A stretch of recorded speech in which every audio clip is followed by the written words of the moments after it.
Hello and welcome. You're listening to House to Home, a podcast of Family Policy Alliance Foundation. I'm Joseph Kohm, the policy director here at FPAF. And I'm joined by my co-host on the FPAF team, Grace Youngson. Today, we're talking about a story from California where a teenage boy broke the girls' triple jump record by 8 feet. This comes on the heels of a very popular national news story from the Charlie Kirk show, where Governor Gavin Newsom of California joins Charlie. And in this viral interview, Gavin Newsom, who is a staunch Democrat and longtime proponent of quote unquote transgender rights, backtracked on the issue of men and girls sports because even he seems to have realized how crazy and unfair it is to ask women to accept men competing in their sports. So, Grace, this is kind of an underreported story, but very representative of this issue. Why don't you take us through what happened in this long jump? Yes. First of all, we want to credit the Leadership Institute's Riley Gaines Center for their reporting on this. Grateful to them for being one of the few voices that has actually highlighted this story. But a trans athlete, so a boy posing as a girl by the name of A.B. Hernandez, completely smashed the girls' triple jump record by 8 feet at the Ontario Relays meet in SoCal. And I saw a comment about it saying, we're sure this had nothing to do with him being a biological male. Well, Hernandez went on to, in the post-interview, share that he had aspirations to win at the state level, and what followed was online outrage at this. And I think, as you said, Joseph, it's interesting that this issue this story has not been highlighted very much. However, even when it has been with such staunch Democrats as Governor Newsom, they have absolutely no argument against this because this is clearly extremely unfair. And so what are some of your thoughts on this story? Yeah, this is a shocking story, Grace. And you're right. This has been a bipartisan issue where people have struggled to address this. So it's been harder for specifically Democrats in California to come around, but we've had to convince people of this issue on both sides of the aisle. In regards to the video from the Leadership Institute showing this story, it's a very well done social media style video in which this young athlete, Mr. Hernandez, is actually interviewed in the video. And I have to say, Grace, my first reaction is that the interview is quite shocking because this boy, unfortunately, it seems to have clearly been on cross-sex hormones for a long time because his voice is so high pitched. And in fact, we have a clip from that interview to show y'all. Let's listen to that right now. It's like, just stop good, please. Well, Grace, as you can hear from that video, that is quite a high-pitched voice register for a teenage boy who should be right in the middle of his growing up pubertal process.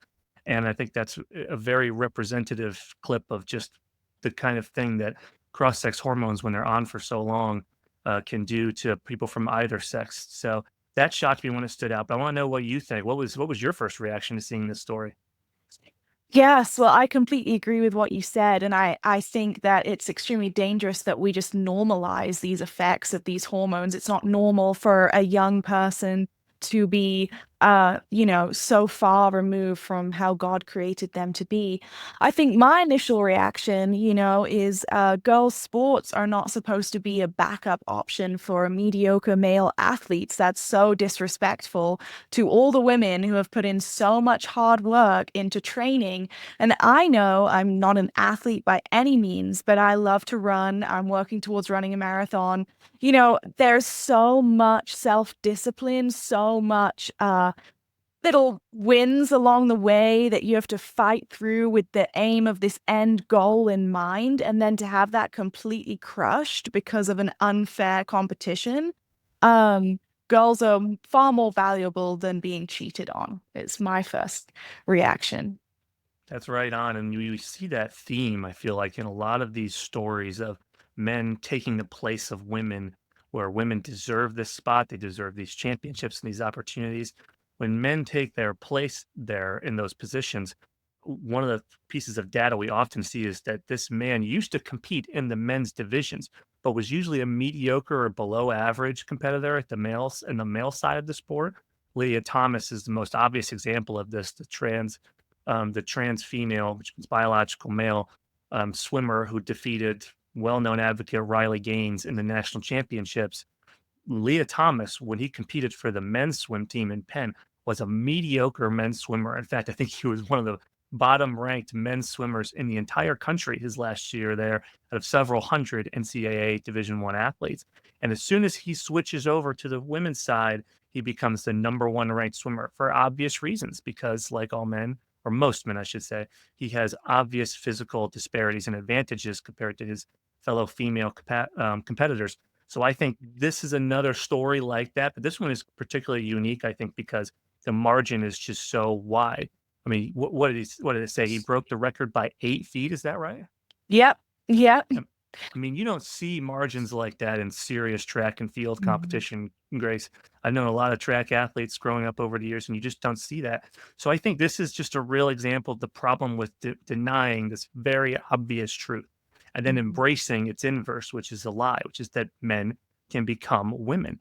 It leads to this unfair competition and it demotivates female athletes. If you were a long jumper and you're interested and you're used to dicing up the competition by a couple of inches, maybe a foot here or there, and then a new competitor comes in and beats you by 8 feet, how demoralized would you be if that happened to you? Oh my goodness, I completely agree. And I think it's so anti-American. As someone who has come to America from another country, I definitely see that this whole culture of the land of opportunity, and it's not just that there is opportunity. There's such a mindset around creating opportunity here, and this is completely anti-American in every single way because we're cheating on girls. We're not giving them the opportunity to be able to put in their best effort and then see the fruits of that. I think America is or was supposed to be more of a meritocracy where it's based on you can have anything you want if you're willing to put in the work and the diligence. And now we're taking such a step back from that because all of these young women have put in such hard work, and then to have that completely crushed and by such a huge margin, even in the Riley Gaines story, I know it was extremely close between her and Leah Thomas, but this is completely different where the girls had like zero chance of coming anywhere close because of the physical advantages that Hernandez has.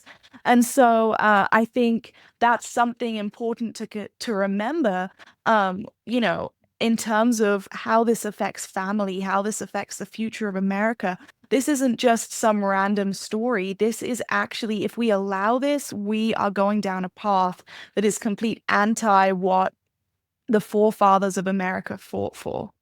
Yeah, that's well said. What a great statement of the American dream, Grace, for someone who has immigrated here.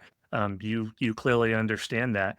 The American dream is often misunderstood, where people think, well, if you just work hard and you do everything right and you be responsible, you're 100% going to succeed. And that's really not it. As you said, what the American dream says is that if you do work hard, you do exercise your agency and compete hard, then you're going to have a fair chance at succeeding. Doesn't mean things are always going to go right in your life. Even the Bible says that sometimes the wicked do prosper, but it means you're going to have a shot. It means you're going to have a fair chance. It means that there's going to be competition. Your life isn't going to be over before it begins. But a story like this in microcosm illustrates when that is short circuited. As you said, this is the complete inverse of the American dream. Like, what is the point of even trying if you're going to lose by eight Yeah. feet in this division? So I think it teaches kids to lie and to cheat to win rather than the American virtues of personal industry and self-government, literally individual self-government. It reminds me of Grace, you may not have seen it, but a movie I grew up with is called The Mighty Ducks, about the Pee Wee hockey team in Minnesota. And there's a scene where the coach is struggling to come to terms with how to fix this losing team, and he goes through a whole week of practice where he teaches them to cheat, and they still lose the next game where they all try to cheat, and the kids all turn on him afterwards, and so do the Wow. parents, which is the best part. The parents said, this is what I'm putting my overtime pay for, is to see our kids taking falls and cheating. And it's a very moving scene in the movie because to me, that's the first thing I thought of when I saw this, is when we allow men to compete in women's sports, it's basically saying, if you can't cheat, you can't win. And that is not the American way. I totally agree. I totally agree. And as you said, it's also about what we're representing to kids, what we're teaching kids. If this is what we're teaching them, where are these kids going to be down the line further down the line when there's far more severe things where they're cheating in, you know? And I think as well, it comes back to when will enough be enough? This is not the first story of this kind of thing happening. Are we going to just keep letting this happen until thousands and thousands of girls have been unfairly beat? Or are we going to actually be bold enough and say, no, this, and honestly, it isn't even being bold. As Riley Gaines says, this is just common sense. Men, for the most part, are physically stronger than women, have an advantage. And so this isn't even, something should not be something extremely controversial. We're just simply saying that we want fairness. And so I think that this is yet another wake up call. And if we do not take that, this is just going to continue. And then, one day if my future daughter is competing, I would regret not standing up for her rights so that she has a fair chance at this.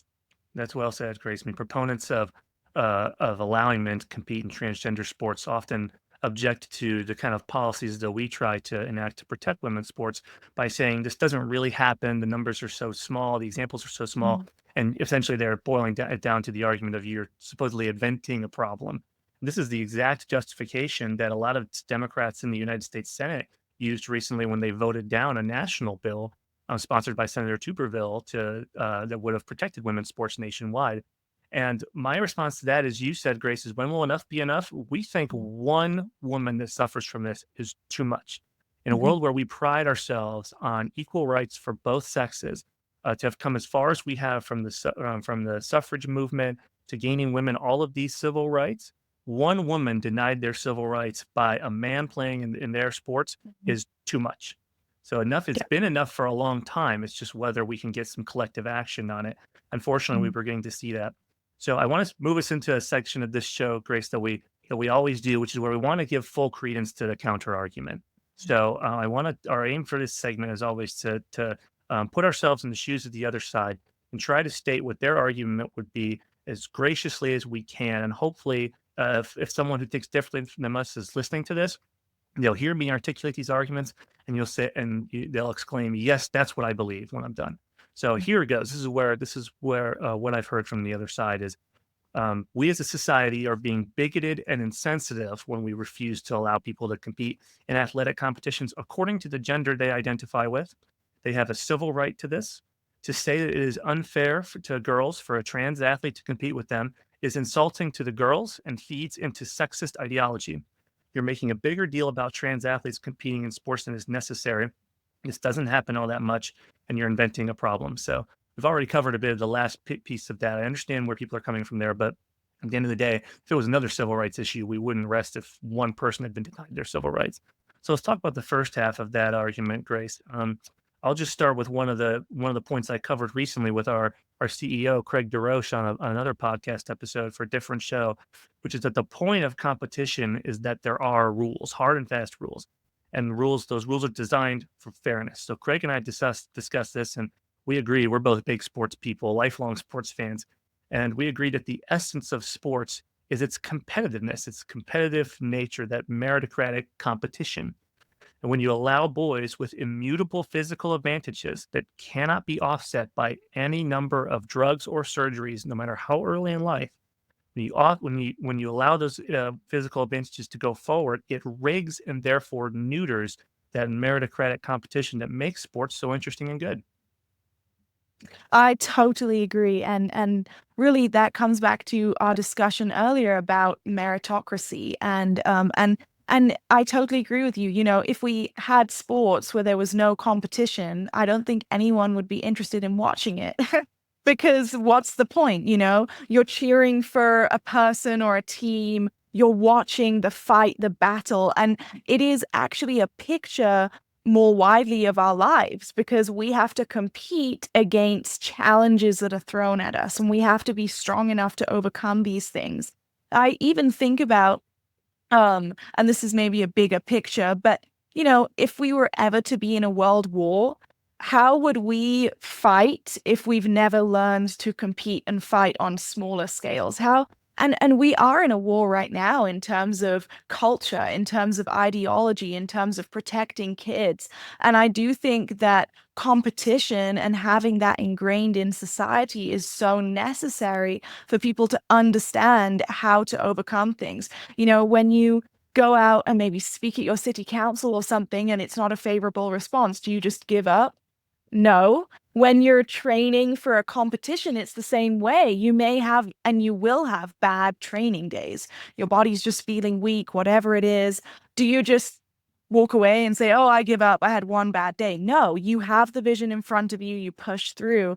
And so I think has so much more widespread implications than just this issue itself. And I think as well, from the women's perspective, you mentioned about civil rights and that the other side would argue, well, we're denying these trans athletes their civil rights. Well, we're denying women their civil rights by allowing these athletes to compete. And we, as you mentioned, have come so far in women's freedom and liberation. Now we're taking all these steps back, but it's under this guise of trans ideology, but actually it's inherently extremely anti-women. And so I think it's really important to recognize that from our perspective. Yeah, that's well said, Grace, because in the policy sphere and legislative sphere and increasingly in the cultural sphere, I'm always told, well, you're being insensitive or indecent to these trans athletes. And we never hear whether it's indecent or insensitive to the women who are losing spots for this. And especially when the civil rights question is so deftly dealt with by current federal law. When Title IX was passed in the 60s and 70s, and that's what has secured equal rights for women in educational and athletic environments, it's very clear that there was no really such thing as gender identity back then. So they knew when they said women, they meant actual women, not trans women. So I'm sorry that the civil rights only apply to biological women, but I'm not surprised because they're the ones that need it. They're the vulnerable population here, and our country has throughout its history come to terms with that and passed things like Title IX to shore that up. This is a direct regression of our country back to a rulership of the patriarchy. I don't think any of us want to see that or live in a world with that. So I think we've covered a lot here, Grace. This has been a good story. I think the last thing I might say is that at the end of the day, we are in the majority here. This is Yes. what we term politically as an 80-20 issue. Most Americans agree with us on this. And have you seen that in your life? Would you agree? Oh, 100%. I think when you talk to most people, they absolutely agree that men should not be competing in women's sports. Men should not be in women's locker rooms. It is being pushed by such a small minority, but the way that the media is phrasing it is making us feel like we're in the minority, but that is so false. We're in far beyond the majority. I know that there was a recent poll by the New York Times, and exactly what you said, around 80% of Americans agree that they're not happy about men competing in women's sports. And so that is a myth to be debunked that we're in the minority. We're very much in the majority. Yep, exactly right. And just because someone's in favor of protecting women's rights and opportunities doesn't mean you have any kind of animosity towards transgender people or people who are struggling with gender dysphoria. One of my friends who I work with often has taught me a great phrase, which is this is simply biology. It's not bigotry. I think Mhm. polling data also shows that most Americans feel deep sympathy for anyone Mhm. struggling with gender dysphoria, a discomfort with who God made them. One doesn't equate the other. Just because you want to protect women and their rights doesn't mean you hate trans people or oppose protecting them. So, I Grace, totally agree. Yeah, and I think just to piggyback off of that a little bit, I please. think that, the solution for this issue is not to allow them to go even further down the path of this destruction. It's to actually help them. We don't hate trans or those who identify as trans. We actually want to help you. That's what our Help Not Harm initiative is all about, and we just don't think that this is actually helping. Couldn't agree more. So, thank you, Grace, for hosting this show with me. I want to thank our audience for listening as well to this episode of House to Home, which is a podcast by Family Policy Alliance Foundation. I've been Joseph Kohm alongside Grace Youngson. We're here every week going forward. You can find the latest episode everywhere you get your podcasts. And we encourage you, please connect with FPAF on our social media. Our handles will be in the show notes and descriptions. Thank you for listening. We will see you again next week.